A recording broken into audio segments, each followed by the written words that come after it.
सुमुहूर्तकाले सूर्यादीनां नवानां ग्रहाणाम् अत्यन्त आनुकूल्यता प्रजातता फलसिद्धिरस्तु।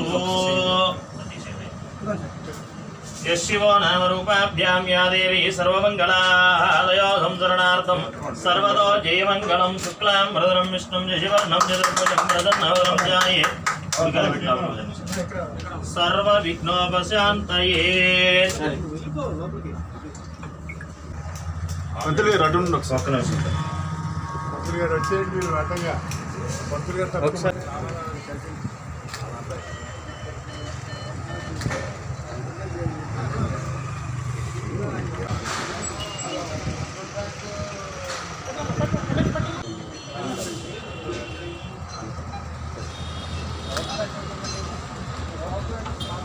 సార్ ఒకసారి క్యాష్ పట్టి చూడండి క్యాష్ పట్టుకొని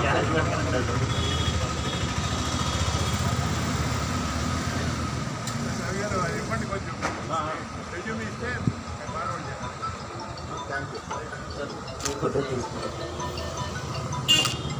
సార్ ఇది చూడండి సార్.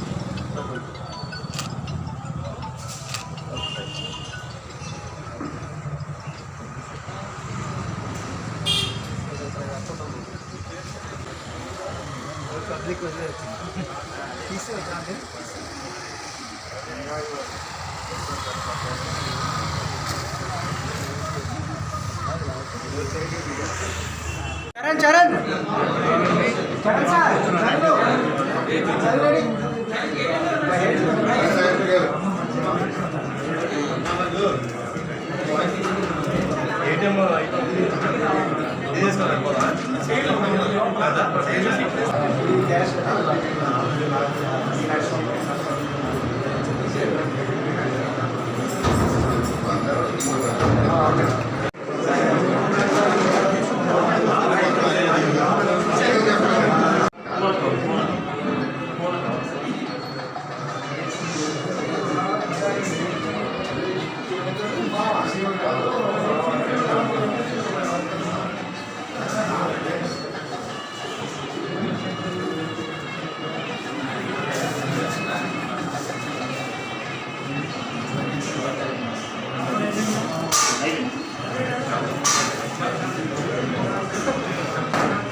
బ్రాంచ్ గుడివాడలో ఓపెన్ చేసుకోవడం జరిగింది.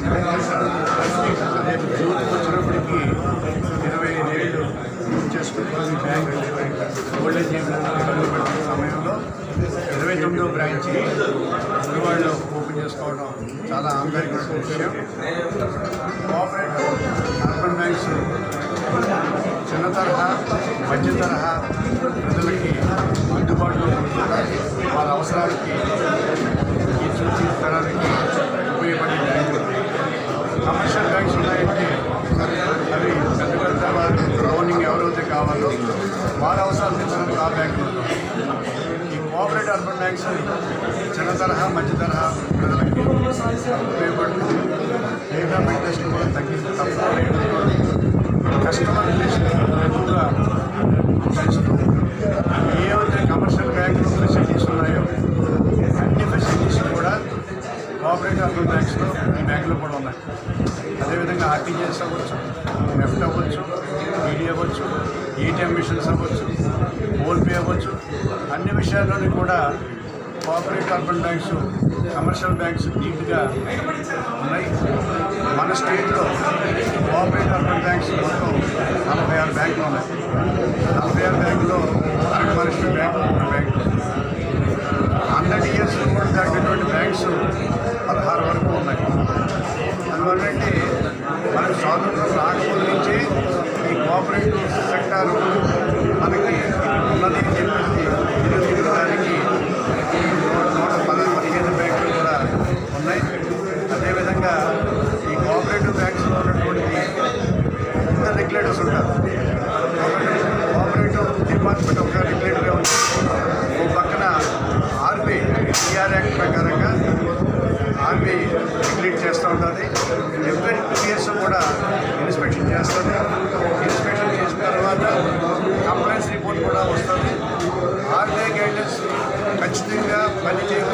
బాధ్యత పాలకవర్గమే ఉంటుంది. అందువల్ల కమర్షియల్ బ్యాంక్స్ కన్నా నీట్గా చేస్తూ ప్రజలకు అందుబాటులో ఉంచాం. ఇది చాలా కోఆపరేటివ్గా ప్రజలందరికీ దగ్గరగా ఉన్నటువంటి విషయాన్ని అందరూ తెలియపరచడం, ఈ గుడివాడలో బ్రాంచ్ని ఇక్కడ ప్రజలు ఆదరిస్తారని, ఈ బ్యాంకు మున్ముందుగా అభివృద్ధి చెందాలని, ఇంకా శాఖగా వెళ్ళాలని చెప్పేసి కోరుకుంటూ సెలవు తీసుకున్నాను. కోఆపరేటివ్ అర్బన్ బ్యాంక్స్లో చాలా పటిష్టమైన బ్యాంకుగా పేరొందిన దానిలో ఈ కనక మహాలక్ష్మి బ్యాంకు ఒకటి. ఆంధ్రప్రదేశ్ రాష్ట్రంలో మరి 29వ బ్రాంచ్ ఓపెన్ చేయటం, మరి దీన్ని సమర్థవంతంగా ఎటువంటి ఆటంకాలు ఎటువంటి ఇబ్బంది లేకపోకుండా మరి దాదాపు 900 కోట్ల రూపాయల పైన డిపాజిట్లు, 600 కోట్ల రూపాయల పైన అడ్వాన్సెస్ ఇచ్చి చాలా సమర్థవంతంగా బ్యాంకు ఇక్కడ పనిచేస్తూ ఉంది. జనరల్గా ప్రభుత్వం వారికి ఉన్న దృష్టి ఏంటంటే ఈ అర్బన్ బ్యాంక్స్ ఇవన్నీ కూడా ఉండే అంత సపోర్టింగ్ మట్టి గవర్నమెంట్ లేదు అని చెప్పుకోవడంలో ఎటువంటి సందేహం లేదు. వాళ్ళు యాక్చువల్గా గవర్నమెంట్ డిపార్ట్మెంట్ల మధ్యనే ఈ బ్యాంకు నడుస్తూ ఉంటుంది. ఎందుకంటే ఒక పక్కన కోఆపరేటివ్ డిపార్ట్మెంట్ మానిటరింగ్ ఉంటుంది, ఒక పక్కన రిజర్వ్ బ్యాంక్ మానిటరింగ్ ఉంటుంది. ఆల్మోస్ట్ ఎవరీ 2 ఇయర్స్కి ఒకసారి రిజర్వ్ బ్యాంక్ అంటే ఈ బ్యాంకు కొంచెం ఇబ్బంది లేదు, కొన్ని పటిష్టమైన స్థితిలో ఉంటాయి, మంచి స్టాండర్డ్స్ మెయింటైన్ చేస్తాయి కాబట్టి వీళ్ళకి 2 సంవత్సరాలకు ఒకసారి ఆర్బీఐ ఇన్స్పెక్షన్ చేస్తూ ఉంటుంది. యాక్చువల్గా జనరల్ పబ్లిక్ కూడా ఈ ఆ బ్యాంకులకి వెళ్ళేదానికంటే ఏది మెయిన్ నేషనలైజ్డ్ బ్యాంక్స్కి వెళ్ళేదానికంటే కూడా ఈ బ్యాంక్స్కి వస్తానికి ఎక్కువ మంది ఆసక్తి చూపుతారు. ఇక్కడ అట్లీస్ట్ కనీసం మనం వెళ్తే మాట్లాడేస్తారు అని చెప్పి ఒక ఆలోచనతో ఈ బ్యాంకుల్లో అడుగుతూ ఉంటారు. ఎందుకంటే ఈ నేషనలైజ్డ్ బ్యాంక్స్లో ఎక్కడో కూడా ఎవరో మాట్లాడే వాళ్ళు ఉండరు, ఎవరు సమాధానం చెప్పగలిగే పరిస్థితి కూడా ఉండదు. సామాన్య మానవుడు కానీ వస్తే ఇక్కడ అన్ని రకాల సలహాలు సంప్రదింపులు, వాళ్ళ డబ్బుకు సేఫ్టీ ఉంటుందని, వాళ్ళు అడిగిన దానికి సమాధానం చెప్తారని, లేకపోతే వాళ్ళు అడిగే లోన్ ఇస్తారు ఇక్కడ అని చెప్పేసి ఒక నమ్మకంతో ఈ బ్యాంకులకి వస్తూ ఉండడం జరుగుతుంది. ఆ రకంగానే మన గుడివాడలో ఉన్న అర్బన్ బ్యాంక్ కానివ్వండి, లేకపోతే ఇతర జిల్లాల్లో ఉన్న అర్బన్ బ్యాంకులు కానివ్వండి, ఇతర టౌన్లో ఉన్న అర్బన్ బ్యాంక్స్ కానివ్వండి, ఇవన్నీ కూడా ఈ రకమైన ఆలోచన ఉండటంతోనే జనరల్ పబ్లిక్ నుంచి సపోర్ట్ ఉండటం, పర్టికులర్గా మిడిల్ మ్యాన్ నుంచి సపోర్ట్ ఉండడంతో విధంగా పనిచేస్తున్నాయి. కోఆపరేటివ్ స్టాండర్డ్స్ యాక్చువల్గా గవర్నమెంట్ దగ్గర నుంచి తగ్గింది, కానీ బ్యాంక్స్ పట్టికి వాటి పటిష్టమైన స్థితిలో ఆ కోఆపరేటివ్ నిబంధనలకు అనుగుణంగానే ఇవన్నీ కూడా పనిచేస్తున్నాయి. కోఆపరేటివ్ అంటేనే 10 మంది కలిసి ఏర్పాటు చేసే సంస్థలు ఖచ్చితంగా మంచిగా పనిచేస్తాయి. మంచిగా ఎప్పటికప్పుడు మానిటరింగ్ ఉంటుంది, జనరల్ పబ్లిక్ నుంచి ఉంటుంది, వాళ్ళ సభ్యుల నుంచి ఉంటుంది. అందరూ కూడా ఎప్పుడు కూడా మంచిగా ఈ బ్యాంకులన్నీ కూడా మరి పైకి తీసుకొస్తానికి ప్రయత్నం చేపిస్తూ ఉంటారు. కాబట్టి తప్పకుండా ఈ బ్యాంకు గుడివాడలో మంచి డెవలప్మెంట్ సాధిస్తుందని, ఈ బ్యాంకు స్టాండర్డ్స్ ఈ పేరు చాలా సమర్థవంతమైన మరి వీళ్ళందరూ కూడా మేనేజ్మెంట్ ఇక్కడ స్టాఫ్ని కూడా పెట్టారు. వాళ్ళందరూ కూడా చాలా సమర్థవంతంగా పనిచేస్తారని చెప్పేసి నమ్ముతూ తప్పకుండా ఇక్కడ బ్యాంకు గుడివాడలో అభివృద్ధి చెందుతుందని చెప్పి నేను ఆకాంక్షిస్తున్నాను. 25 సంవత్సరాలు కంప్లీట్ అయిందండి. రేపు జూలై 9న సిల్వర్ జూబ్లీ సెలబ్రేషన్ జరుపుకునే సంవత్సరం ఇది. ఆ సంవత్సరంలోనే ఇది 29వ బ్రాంచ్ కింద గుడివాడ బ్రాంచ్ ఓపెన్ చేయడం జరుగుతుంది. అలాగే రాబోయే 2 monthsలో ఇంకా 4 బ్రాంచెస్ ఓపెన్ చేయబోతున్నాం. తెనాలి, చిలకలూరుపేట, విజయవాడ అండ్ వైజాగ్ 4 బ్రాంచ్లు కమింగ్ 2 monthsలో ఓపెన్ చేయబోతున్నాం.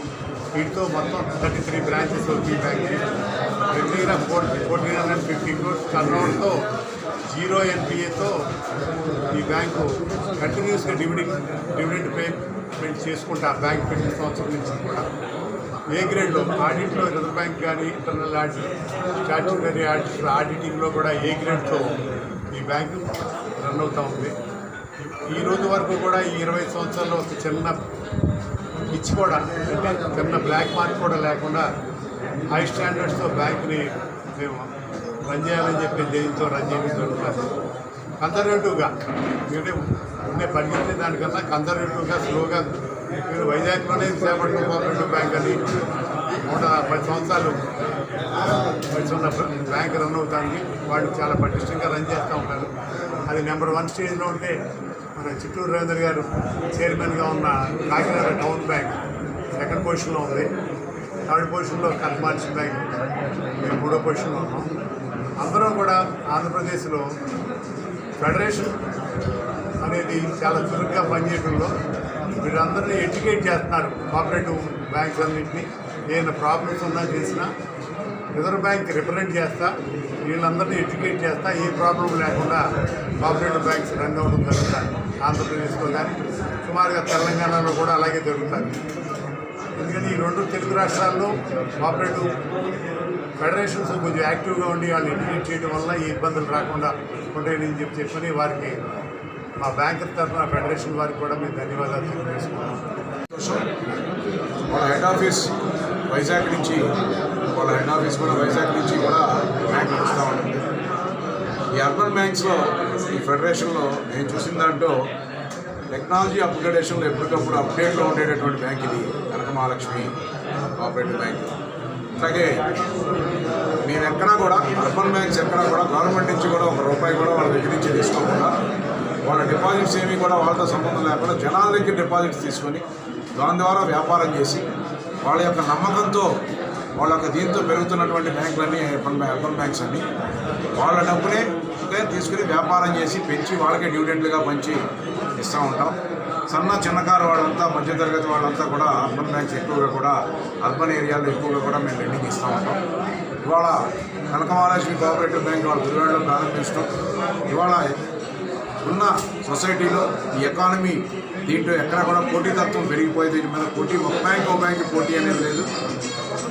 అప్పులు కావాల్సిన వాళ్ళు రుణం కావాల్సిన వాళ్ళు కూడా పెరుగుతూ ఉన్నారు. డిపాజిట్ చేసుకునే వాళ్ళు కూడా పెరుగుతూ ఉన్నారు. కాబట్టి ఎవరి వ్యాపారం వాళ్ళు చేసుకుంటా చక్కటి వాతావరణంలో బ్యాంక్ కూడా గుడివాడలో బ్రాంచ్ ఓపెన్ చేసిన కారణంగా ఇవాళ చక్కగా పెరగాలని అందరికీ కూడా చైర్మన్ గారి రామకుమార్ గారికి అలాగే ఇవాళ బ్రాంచ్ను ప్రారంభించినటువంటి చిత్తూరు రవీంద్ర గారికి మా ఫెడరేషన్ అధ్యక్షులు అలాగే వెంకటేశ్వర గారికి అప్పారావు గారికి సుబ్రహ్మణ్యేశ్వర గారికి కృష్ణప్రసాద్ అందరికీ కూడా ధన్యవాదాలు తెలియజేస్తూ కనక మహాలక్ష్మి కోఆపరేటివ్ బ్యాంక్ యొక్క సేవలు జనాలందరూ కూడా ఉపయోగించుకోవాలని చెప్పి తెలియజేసి సెలవు.